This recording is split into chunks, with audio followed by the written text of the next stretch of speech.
Welcome back to World Wrestlers History. In the first part of Brock Lesnar's incredible journey, we followed him from a humble South Dakota farm to NCAA championships and WWE superstardom. We left off as Brock prepared to step into a brand new world, the brutal reality of mixed martial arts. Now, in this second episode, we'll witness how the Beast incarnate defied doubters in the UFC, endured life-threatening setbacks, and returned to professional wrestling stronger than ever. This is the story of a man who refused to be defined by one career, one title, or one arena. Brock Lesnar's decision to fight in the UFC was met with skepticism.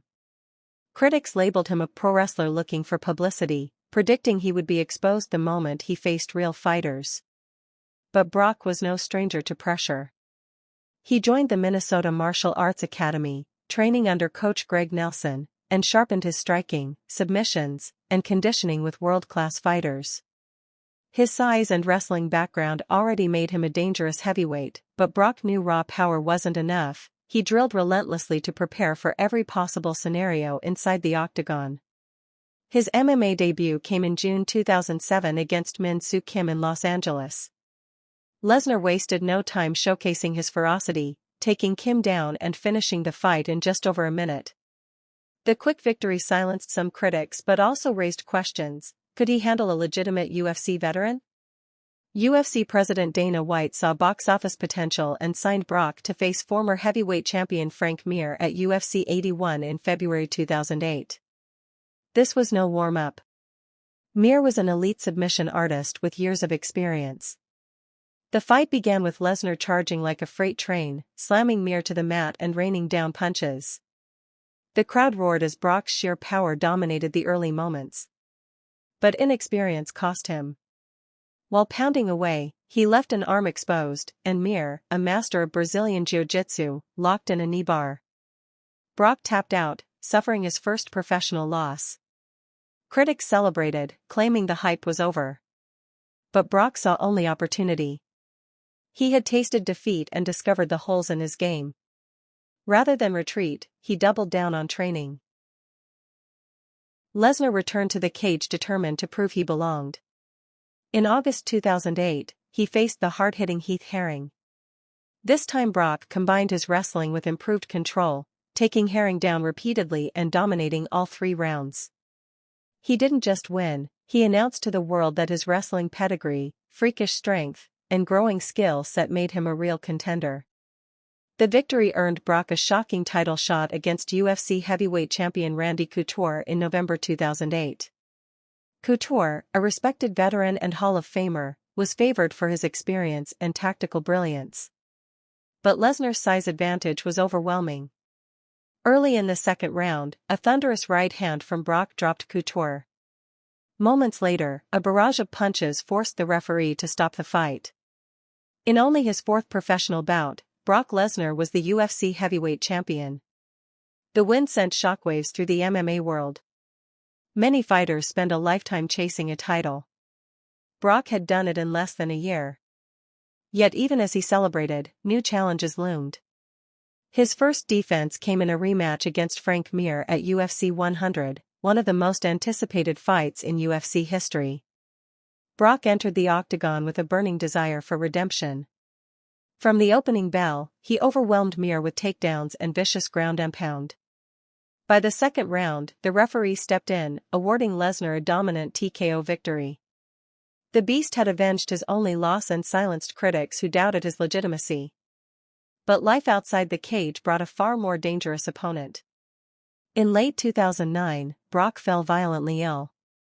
After weeks of misdiagnosis, doctors discovered he was suffering from diverticulitis, a serious intestinal disease that threatened his career and even his life. Brock underwent emergency surgery to remove a foot of his colon. For a man who prided himself on physical dominance, the illness was a humbling reminder of human fragility. Many believed he would never fight again. Defying expectations, Brock returned to the UFC in 2010 to defend his title against interim champion Shane Carwin. Carwin, known for knockout power, nearly finished Brock in the first round, battering him with a relentless barrage of punches. Somehow, Lesnar survived, weathering the storm and regaining his composure.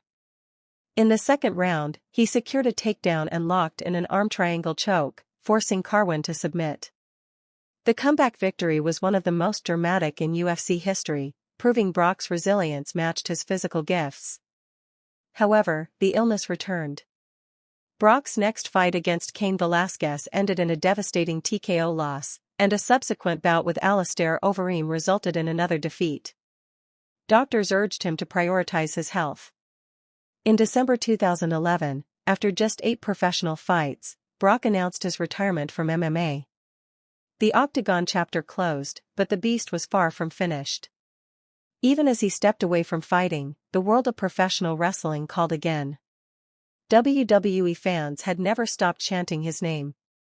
In April 2012, Brock Lesnar made a shocking return on Monday Night Raw, storming the ring and delivering an F5 to John Cena. The crowd erupted. Brock was back, and he looked more dangerous than ever. His new contract allowed a part-time schedule, but each appearance was treated as a major event. Brock's second WWE run became legendary. He battled top stars like Triple H, John Cena, and CM Punk in brutal matches that blurred the line between entertainment and legitimate combat. But his most historic moment came at WrestleMania 30 in 2014. That night, Brock Lesnar did what no one thought possible: he ended The Undertaker's undefeated WrestleMania streak. The audience sat in stunned silence as the referee's hand hit the mat for the 3 count. Brock's victory was more than a storyline, it was a cultural shockwave that forever altered WWE history. The Beast wasn't finished rewriting records. Later that year, he demolished John Cena at SummerSlam to capture the WWE World Heavyweight Championship, delivering a merciless beating that showcased his UFC-honed intensity. Over the next several years, Brock defended the title in marquee matches, often with Paul Heyman hyping him as the reigning, defending, undisputed Universal Champion. His aura of invincibility made every appearance must-see television. Remarkably, Brock's competitive fire led him back to MMA even after retirement. In 2016, he returned for a one-off fight against Mark Hunt at UFC 200. Despite years away from the sport, Brock used his wrestling to control the bout and earned a unanimous decision victory. Although the result was later overturned due to a failed drug test related to a banned substance, the performance reminded fans of his unique ability to cross boundaries between scripted entertainment and legitimate combat. Beyond championships and headlines, Brock Lesnar's story is also one of personal transformation. Away from the spotlight, he values privacy and family life on his secluded farm in Saskatchewan, Canada. He often speaks about the peace he finds in nature and the importance of staying grounded despite fame. Whether hunting, fishing, or simply working the land, Brock remains connected to the quiet discipline that shaped him as a boy in South Dakota. As the years passed, Brock continued to appear in WWE on his own terms. In 2020 and 2021, he added new layers to his character, occasionally dropping Paul Heyman as his mouthpiece and delivering his own intense promos. Fans witnessed a more human side of the Beast, a man who could smile, joke, and even show humility, while still unleashing terrifying power when the bell rang. Brock Lesnar's career is a rare fusion of spectacle and substance. He conquered amateur wrestling, professional wrestling, and mixed martial arts, achieving world championships in each. Few athletes in history can claim such diverse dominance. More than titles, it's his relentless drive that stands out: the farm boy who carried hay bales before dawn, the college wrestler who trained until his lungs burned, the fighter who battled life-threatening illness and came back stronger. As we close this episode, we look back on a career that defies easy description. Brock Lesnar is not merely a WWE superstar or UFC champion, he is a once-in-a-generation competitor whose legacy transcends any single sport. From the quiet fields of South Dakota to the bright lights of WrestleMania and the unforgiving cages of the UFC, Brock proved that limits are only obstacles waiting to be smashed. Thank you for joining us on this 2-part journey through the life of Brock Lesnar. His story is a reminder that greatness isn't about never falling, it's about rising every time you do. Whether in the ring, the cage, or the quiet of the countryside, the Beast incarnate stands as a symbol of unyielding determination.